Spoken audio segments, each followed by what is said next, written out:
ଚାଲିବା ସ୍ୱାସ୍ଥ୍ୟ ପାଇଁ ଲାଭଦାୟକ। ଶୀତ ଋତୁ ଅନୁଭୂତ ମଧ୍ୟ ହୋଇଗଲାଣି, କିନ୍ତୁ ଥଣ୍ଡା ପବନରେ ଚାଲିବା ସ୍ୱାସ୍ଥ୍ୟ ପକ୍ଷେ ଭଲ ନା ଖରାପ? କ'ଣ କହୁଛନ୍ତି ବିଶେଷଜ୍ଞ? ଚାଲନ୍ତୁ ଜାଣିବା।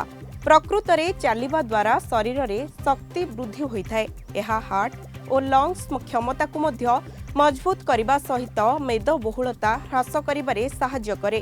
ଚାଲିବା ଦ୍ୱାରା ମାଂସପେଶୀ ମଜବୁତ ହୁଏ ଏବଂ ମାନସିକ ଚାପ ମଧ୍ୟ ହ୍ରାସ ହୋଇଥାଏ।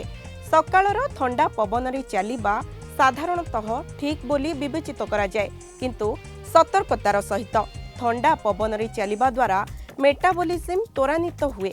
ତଥାପି ଯଦି କେହି ଆସ୍ଥମା, ରକ୍ତଚାପ କିମ୍ବା ହୃଦରୋଗରେ ପୀଡ଼ିତ, ତେବେ ସେମାନଙ୍କୁ ଅଧିକ ସତର୍କତା ଅବଲମ୍ବନ କରିବା ଉଚିତ।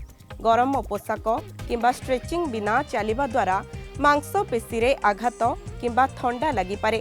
ଚାଲିବା ସକାଳେ କିମ୍ବା ମଧ୍ୟାହ୍ନରେ ହେବା ଉଚିତ, ଯାହାଦ୍ୱାରା ଶରୀର ସମ୍ପୂର୍ଣ୍ଣ ସକ୍ରିୟ ହୋଇପାରିବ ଏବଂ ଥଣ୍ଡା ପ୍ରଭାବକୁ କମ୍ କରାଯାଇପାରିବ।